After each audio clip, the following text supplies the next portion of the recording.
अस्सलामुअलैकुम, मैं हूं मुबशर चौधरी और आप देख रहे हैं MCAS Math Solution. MCAS Math Solution is a domain of chemistry. Here, our training program will clear your concepts from beginners to expert level.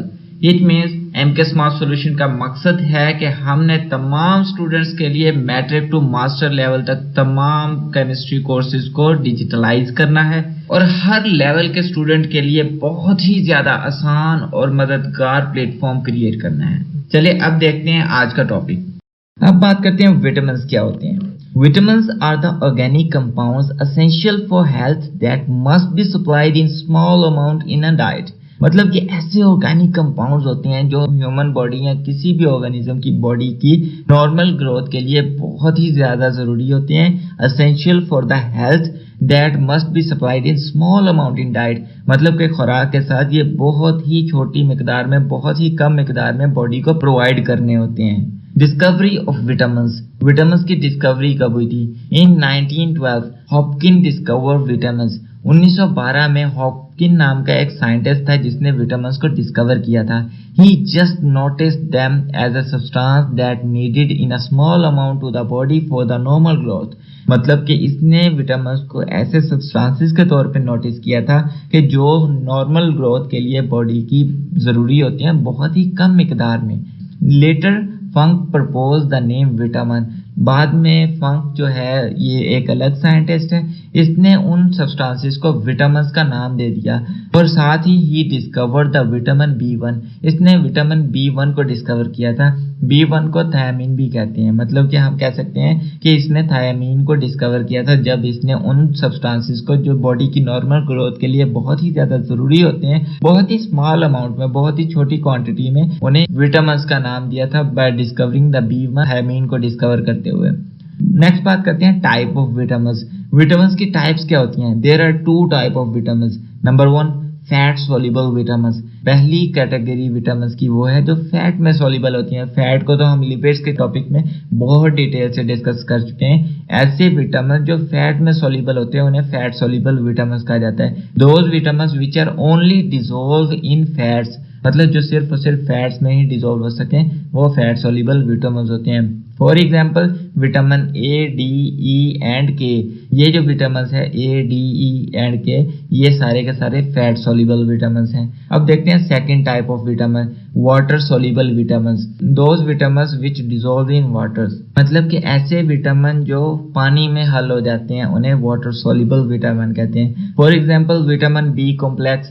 It include 10 vitamin. जो विटामिन B कॉम्प्लेक्स है ये एक मैक्रो मॉलिक्यूल है और ये 10 किस्म के vitamin के मिलने से बनता है और ये विटामिन भी वाटर सोल्यूबल होता है. नेक्स्ट हमारे पास है विटामिन C. ये भी वाटर सोल्यूबल विटामिन होता है जिसे एस्कॉर्बिक एसिड भी कहा जाता है. और इस तरह बहुत सी और एग्जांपल्स हैं जिन्हें हम नेक्स्ट फर्दर बहुत से अच्छे से एनालाइज करते हैं इस लेक्चर में. नेक्स्ट हमारे पास है write about sources, uses, diseases of deficiencies for the fat soluble vitamin. अब हमने उन सोर्सेज को, यूजेस को या डिजीजेस को डिस्कस करना है जो फैट सोल्यूबल विटामिन से पाई जाती हैं.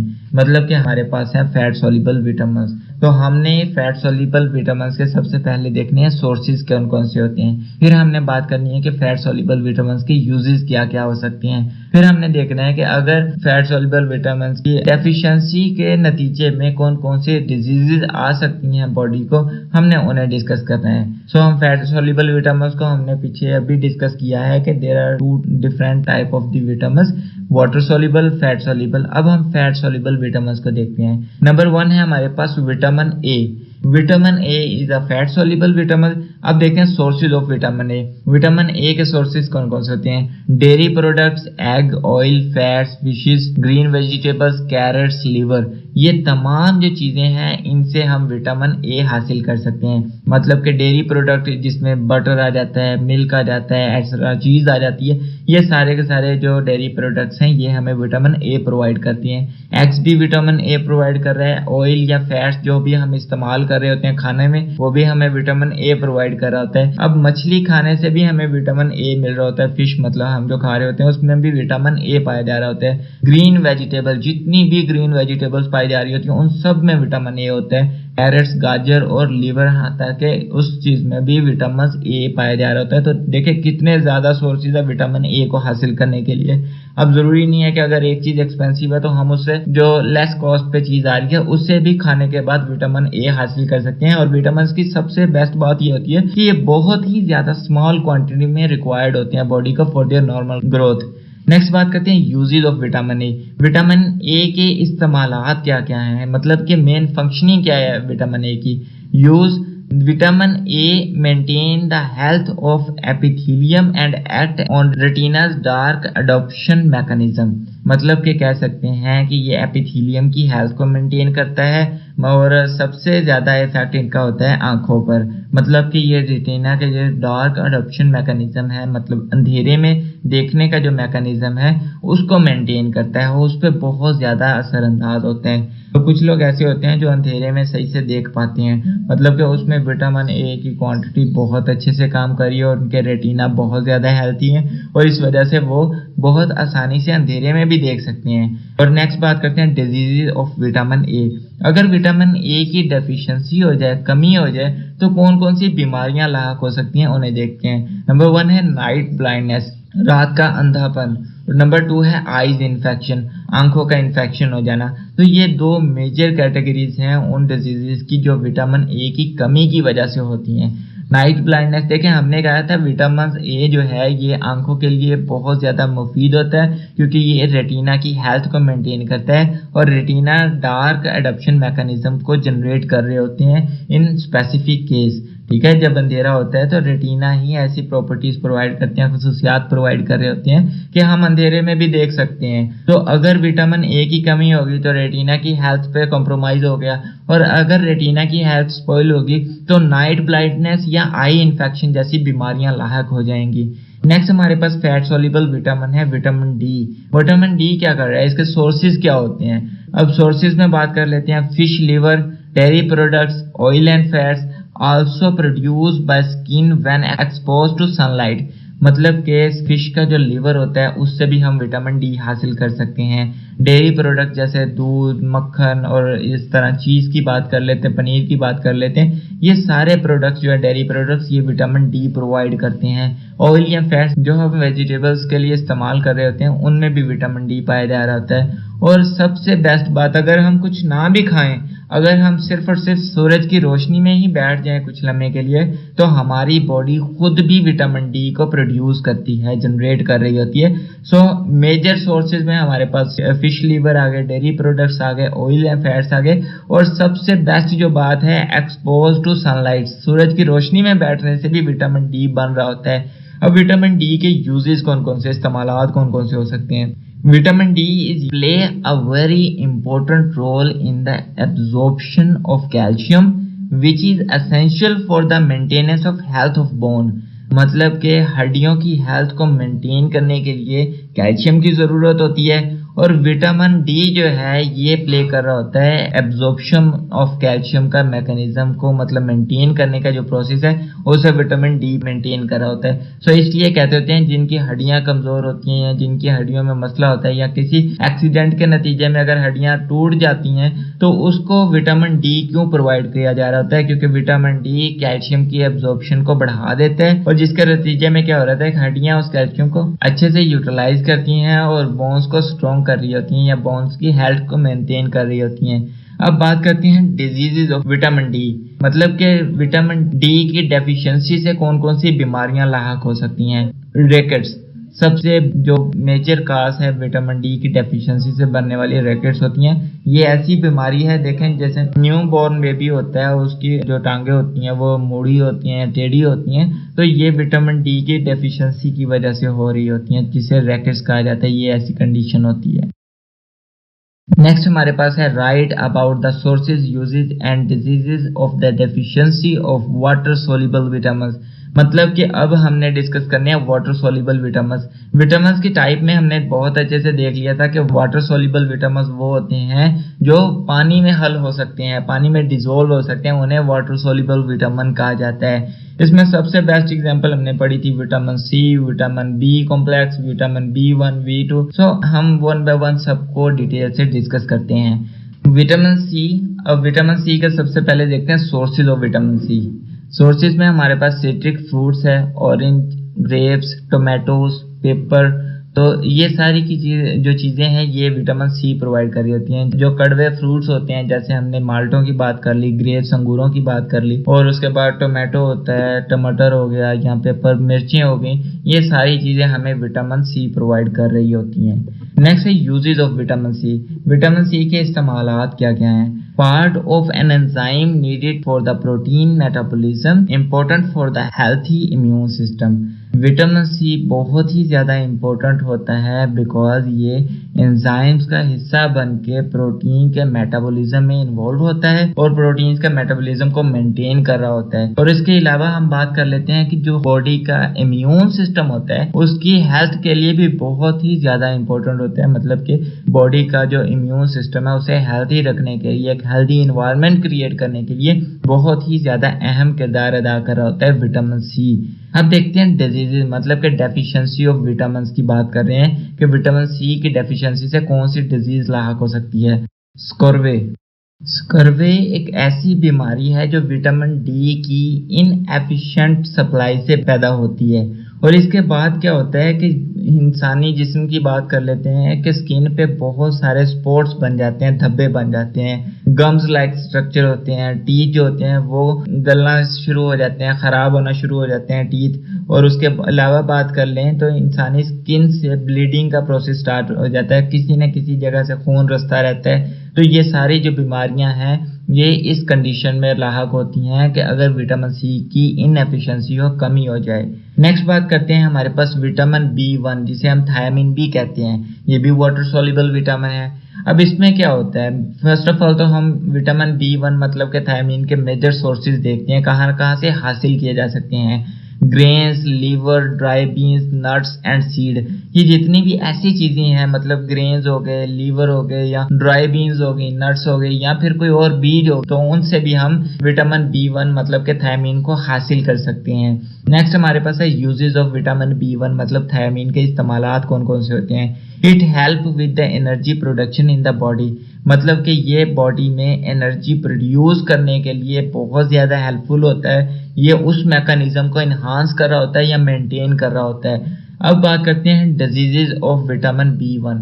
विटामिन B1 मतलब के थायमीन की डेफिशिएंसी से कौन सी डिजीज लाहक होती है। सो ये डिजीज है बेरी। इसमें ऐसी कंडीशन होती है कि जब विटामिन B1 मतलब के थायमीन की कमी हो जाती है बॉडी में, तो उसके रिजल्ट में ऑर्गन्स की कॉम्प्लिकेशंस होना शुरू हो जाती हैं। मुख्तलिफ ऑर्गन्स होते हैं वो डैमेज हो जाते हैं या उनमें इन्फेक्शन या इस तरह की कंडीशन लाहक हो जाती है। नेक्स्ट हमारे पास है विटामिन B2 मतलब राइबोफ्लेविन। अब विटामिन B2 मतलब राइबोफ्लेविन के सोर्सेज कौन कौन से होते हैं, हम इसे हासिल कहाँ कहाँ से कर सकते हैं। नंबर 1 हमारे पास है सोयाबीन, मीट, पोल्ट्री मतलब के एग्स की बात कर लेते हैं, मशरूम से, मिल्क से, चीज़ से, दही से या ग्रेन से। हम किसी भी एक कंपोनेंट को अगर इस्तेमाल करते हैं तो इसका मतलब है कि हम रोज़मर्रा के बेस पे विटामिन B2 हासिल कर रहे हैं, मतलब राइबोफ्लेविन को यूज़ कर रहे हैं। अब इसके इस्तेमालात क्या हैं, ये करता क्या है बॉडी में। Vitamin B2 is used to help with the energy production in body, मतलब कि ये भी बॉडी में एनर्जी प्रोड्यूस करने के लिए काम कर रहा होता है। मतलब कि जितने भी एनर्जी प्रोडक्शन के हमारे पास प्रोसेसेस हैं, विटामिन B2, B1 ये B कॉम्प्लेक्स होती हैं, ये सारे उसमें इनरोल होते हैं और उस प्रोसेस को इजी बना रही होती हैं। अब विटामिन B2 मतलब कि राइबोफ्लेविन की कमी हो जाए, डेफिशिएंसी हो जाए, तो कौन सी डिजीज लाहक होती है। एनेक्सिटी, मेमोरी लॉस या कुछ भी कह सकते हैं, परेशानी सी रहती है या फिर यादाश्त कम होना शुरू हो जाती है। तो इस तरह के जो प्रोसेसेस होते हैं वो विटामिन B2 मतलब कि राइबोफ्लेविन की कमी से हो रहे होते हैं। that act as the growth promoting factor in the human and other animals, मतलब कि इसकी कमी से ये बहुत सारे जो ह्यूमन ग्रोथ फैक्टर्स होते हैं वो इफेक्ट हो रहे होते हैं। तो इस वजह से हमने देख लिया कि वाटर सोल्यूबल विटामिन्स की कमी डिजीजेस कौन कौन सी प्रोवाइड कर रही होती हैं और यूजेस क्या क्या हैं इनके, और मेजर सोर्सेज कौन कौन से हैं। और इसके अलावा हमने बात कर ली कि फैट सोल्यूबल विटामिन्स कौन कौन से हैं, उनके अलावा उनकी कमी से कौन कौन सी बीमारियां लाहक हो सकती हैं, और उसके अलावा उसके इस्तेमालात क्या होते हैं और सोर्सेज कौन कौन से हैं जहां से हम फैट सोल्यूबल विटामिन्स हासिल कर सकते हैं। अब नेक्स्ट हम बात करते हैं इंपॉर्टेंस ऑफ विटामिन्स। मतलब कि जितने भी विटामिन्स पाए जा रहे हैं नेचर में, हमें पता है कि विटामिन्स ऐसे ऑर्गेनिक सब्सटेंसेस होते हैं जो बहुत ही स्मॉल अमाउंट में रिक्वायर्ड होते हैं for the normal growth of body. तो इसकी इंपॉर्टेंस क्या होती है? Each vitamin play an important role in the healthy development of our body. हमारी जिस्म की बहुत ही हेल्थी कंडीशन में डेवलपमेंट होने के लिए बहुत ज़्यादा अहम किरदार अदा कर रहे होते हैं vitamins. Natural vitamins are the organic substances that are found in plants and animals. मतलब कि नेचुरल विटामिन्स वो होते हैं जो प्लांट्स या एनिमल्स से प्रोड्यूस हो रहे होते हैं और हम उन्हें इस्तेमाल कर रहे होते हैं। मतलब कि ये ऑर्गेनिक सब्सटेंसेस होते हैं जो हमें नेचर प्रोवाइड कर रही होती है। Our body is unable to synthesize vitamin, so we get them through diets। मतलब कि हमारी बॉडी जो है ये इस काबिल नहीं होती कि ये विटामिन्स को सिंथेसाइज कर रहे, लेकिन हम क्या करते हैं कि हम विटामिन्स की अहमियत को जानते हुए उस सब्सटेंसेस को नेचर से हासिल कर रहे होते हैं। देखिए, हमने पीछे fat soluble, water soluble vitamins को बहुत डिटेल से डिस्कस किया है और हमने ये भी देखा है कि हम हर एक विटामिन को नेचर से ही हासिल करें। कहीं हम ग्रीन वेजिटेबल से कुछ विटामिन हासिल करें, कहीं हम धूप में बैठने से विटामिन हासिल करें, कहीं हमें एग से विटामिन मिल रहे हैं। हर एक प्रोडक्ट जो नेचर में पाया जा रहा है वो हमें कुछ ना कुछ प्रोवाइड कर रहा है। हर एक प्रोडक्ट की अहमियत है नेचर में to maintain the healthy development of our body. Vitamins can not assimilated without ingested food. मतलब कि विटामिन्स खुराक खाए बिना काम नहीं कर रहे होते, इनका कोई फायदा नहीं होता। सिर्फ विटामिन्स खाने से ही कोई ग्रोथ नहीं होती, कोई मेंटेनेंस नहीं होती जब तक कि हम विटामिन्स के साथ कोई खुराक ना इस्तेमाल करें। That's why it is suggested that must be taken with meal. इसी वजह से डॉक्टर्स क्या कर रहे होते हैं, हमारे फिजिशियंस क्या कर रहे होते हैं, वो हमें सजेस्ट करते हैं कि ये विटामिन्स आपने खुराक के साथ इस्तेमाल करने हैं। अब विटामिन्स क्या करते हैं, उस खुराक को इस्तेमाल करते हुए बॉडी की हेल्थ मेंटेन करती है। तो अकेले तो विटामिन्स कुछ भी नहीं कर रहे होते। विटामिन्स एक ऐसे फैक्टर्स हैं जो एक दूसरे प्रोडक्ट को इस्तेमाल करते हुए बॉडी को मेंटेन कर रहे होते हैं। So they help to regulate the body mechanism. यही वजह है कि विटामिन्स बहुत ज़्यादा इंपॉर्टेंट होते हैं, क्योंकि ये बॉडी के मैकेनिज्म को रेगुलेट करने के लिए इस्तेमाल हो रहे होते हैं, ये मदद कर रहे होते हैं। अब बात करते हैं विटामिन्स में conceptual analysis of the whole topic vitamins. Conceptual analysis में हमने सबसे पहले बात की कि विटामिन्स क्या होते हैं। एक्सेसरी ग्रोथ फैक्टर्स को विटामिन्स कहा जाता है। अब देखते हैं types of vitamins. There are two type of vitamins, fat soluble vitamins, water soluble vitamins. अब फैट सोल्यूबल विटामिन्स में हमने बात की vitamin A, C, D and K, ये सारे फैट सोल्यूबल विटामिन्स हैं जिनके सोर्सेज, यूजेस एंड की डेफिशिएंसीज के बाद जो डिजीजेस पैदा होती हैं वो भी वन बाय वन बहुत डिटेल से डिस्कस की। उसके बाद वाटर सोल्यूबल वो विटामिन जो पानी में हल हो जाते हैं या जिस्म के वाटर में डिसॉल्व होते हैं, उसे वाटर सोल्यूबल विटामिन कहा जाता है। जिसमें हमने विटामिन बी कॉम्प्लेक्स मतलब B1, B2 को एनालाइज किया, विटामिन सी को एनालाइज किया। सो इन तमाम विटामिन में हमने इनकी डेफिशिएंसीज के बाद होने वाली डिजीजेस को भी स्टडी किया। उसके बाद हमने इनके इस्तेमालात भी देख लिए और इनके सोर्सेज भी देख लिए जहां से हम वाटर सोल्यूबल विटामिन या फैट सोल्यूबल विटामिन हासिल करते हैं। उम्मीद करता हूँ हमारी ये मेहनत आपके लिए मददगार साबित हो। प्लीज़ हमारे चैनल को सब्सक्राइब, लाइक, शेयर ज़रूर करें। और अगर आप इस तमाम कोर्स को एक ऑर्गेनाइज्ड वे में स्टडी करना चाहते हैं तो आप हमारी वेबसाइट mksmartsolution.blogspot.com, जिसका लिंक डिस्क्रिप्शन में मौजूद है, उसे विजिट करें। यहाँ पे आपको आपके कोर्स से रिलेटेड तमाम डाटा एक वेल ऑर्गेनाइज्ड फॉर्म में मिलेगा from the matric to master level. Thanks to watch. If you have any query, you can find me in comment box or you can also contact me on WhatsApp. Khuda Hafiz.